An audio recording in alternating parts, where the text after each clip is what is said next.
Viserys Targaryen here, and I just wanted you to know, Christmas is coming. All right, hello YouTube. Welcome back to the Grease Goms YouTube channel, and we are going to be continuing our 25 Days of Winds of Winter Year 2 with trying to figure out who the leader of the Sons of the Harpy is. For me personally, I think there's really three main candidates. We'll kind of go through each one of them briefly, or at least two of them will kind of be brief, and one of them will be a little bit longer.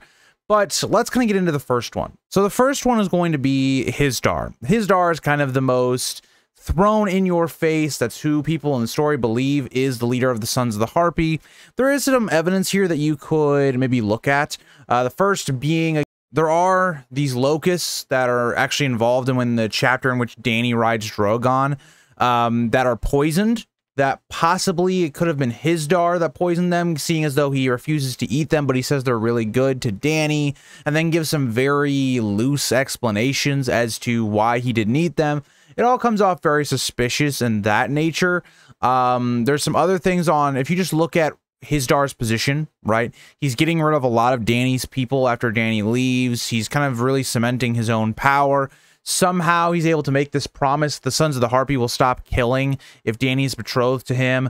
There's a lot of things that are very suspicious that seem like, okay, this isn't all fitting.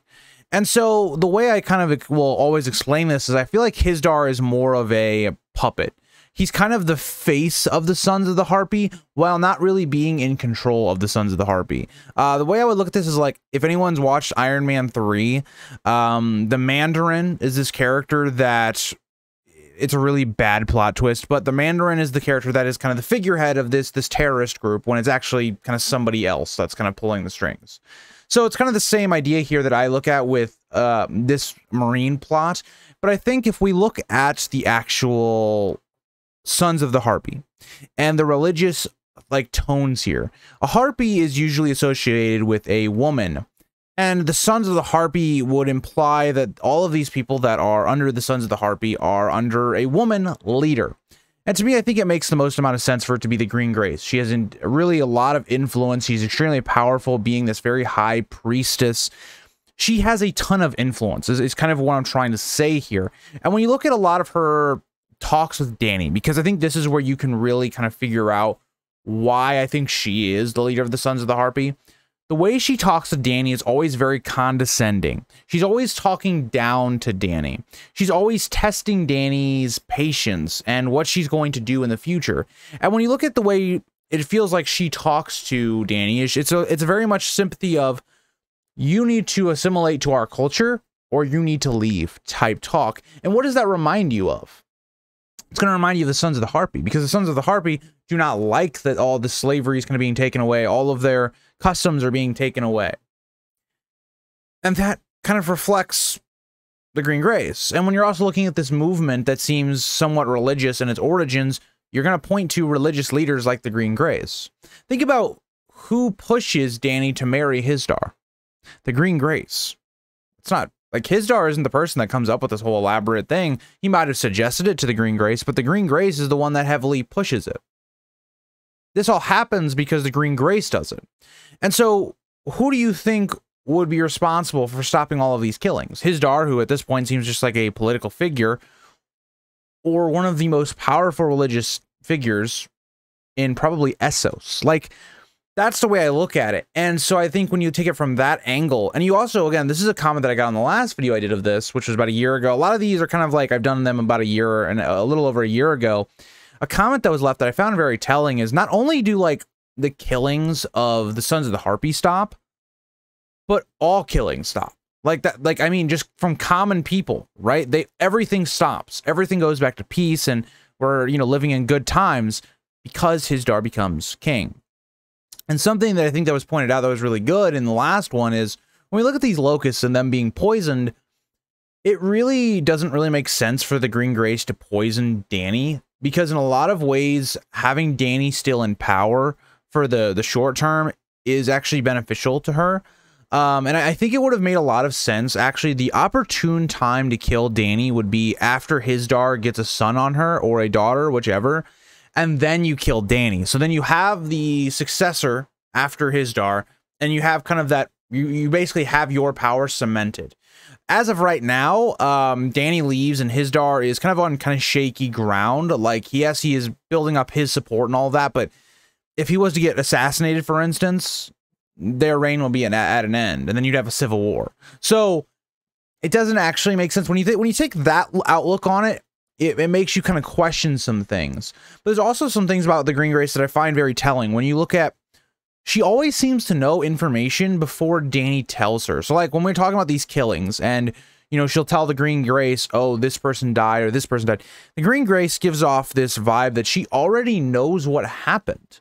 How would she know these things before Danny? Danny is the queen. You would think she would be getting these reports significantly quicker than the Green Grace.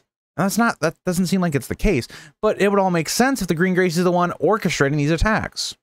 So I like it from that point of view. Now let's look at another story element, how this could be really interesting for Danny's arc. Danny is someone that seems like she trusts the Green Grace, which is kind of weird. Like, there's a situation in which the Green Grace asks Danny what she plans to do with these hostages, because she has a lot of these hostages to make sure the Sons of the Harpy don't kill anyone. And the Green Grace asks her if she could kill these hostages if it came to that. And Danny's like, I don't think so, no, right? She likes them more or less because she has a heart. And so the Green Grace is just sitting here going, oh, okay, well, if that's the case, I'm just going to keep killing. Like, what does it matter? You're not going to stop me. And that's the way I kind of read that whole situation. It's like, why is the Green Grace asking stuff about that if she doesn't have some involvement or some reason as to want to know that information? And so I find that very telling, but it also shows that Danny has a trust for the Green Grace, which it seems like Danny has this problem of trusting women specifically. And it makes sense why she trusts women more than men. I talked about this in the last video I did. Again, I think just you are more open to other genders, like you are more open to your own gender than other genders, right? For the most part, right? I think with men, it's a bit different on certain things. Like, I think for me personally, I think women are really good when it comes to talking about anything emotional, because I think women are just more in tune with those emotions and things like that. So that's one thing I will say that's like probably different for people. But I think in a lot of ways, like, we as men feel comfortable talking with other men, right? Because we have more in common and things like that. It's the same for, I think, Danny with women, right? And the other part of this that you have to look at, right, is Danny is kind of craving this motherly figure, right? Or these older women that are, you know, she would say are wise and trusting, and they turn out not to be. Miri Mazdur is that first one. And this one, I think the Green Grace is almost a parallel of that. And I think that's going to be a huge reveal for Danny, and again, will lead her to, you know, not having as much trust for people. And that's something that Tyrion is also going to really harp on when this kind of reveal happens, if it is the Green Grace. So I'm going to move off the Green Grace now, and we're going to talk about kind of the last character, because this character is just very mysterious. We don't know what they're up to, and that character is Shavepate. So I think the Shavepate, I've come around a lot more on why he may have poisoned the locusts. So there's a couple reasons. One, if you look at the locusts, Shavepate could have saw this as Danny was not going to eat them because Danny doesn't, you know, really fit into their culture. She doesn't really do those things. And so Shavepate may have taken a risk that Danny wasn't going to eat them.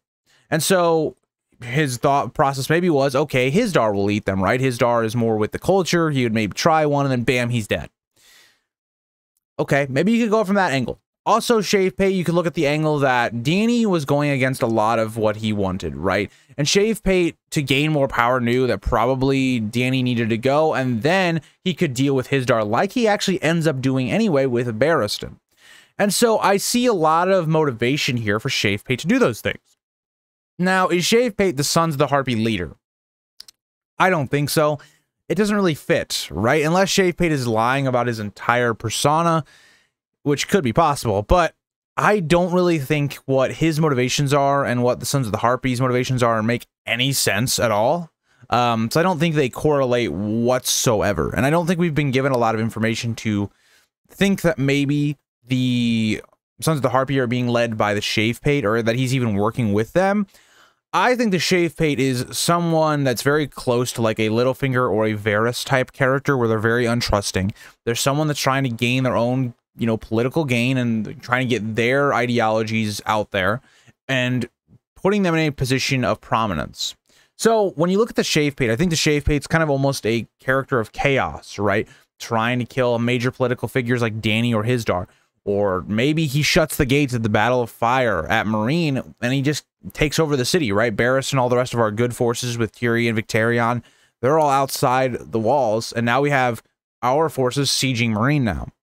So there's a lot of things like that I think with Shave Pate, it's, yes, he is this character that's very suspicious and has a lot of things going. But I think for this specific topic of the Sons of the Harpy, I don't think he's involved in that aspect of it. But let me know what you guys think on this. I think the Green Grace, there's a lot of things you can talk about with her, right? You know, we get enough to me to where there's definitely some suspicion there. Like, I didn't even talk about some other things where it's like the captives, right? So there's some captives that the Yunkish have, and it's very suspicious that all of the ones that come back are the ones that Hisdar would care about, right? All of Dany's like best hostages, the people that she cares about, are still left in captivity to pretty much die or be whatever's done to them from the Yunkish. So to me personally, I find that just a little bit jarring and things to think about, because I think the Green Grace would care much more about the hostages they got back than the ones that are actually left there. So again, maybe some motivation there as well. But thank you guys all for watching, and I hope to see you guys in the next video. And yeah, I hope you guys are all enjoying the winter event. These have been recorded very heavily in advance, so I hope you guys are all enjoying it, and I'll see you guys in the next one.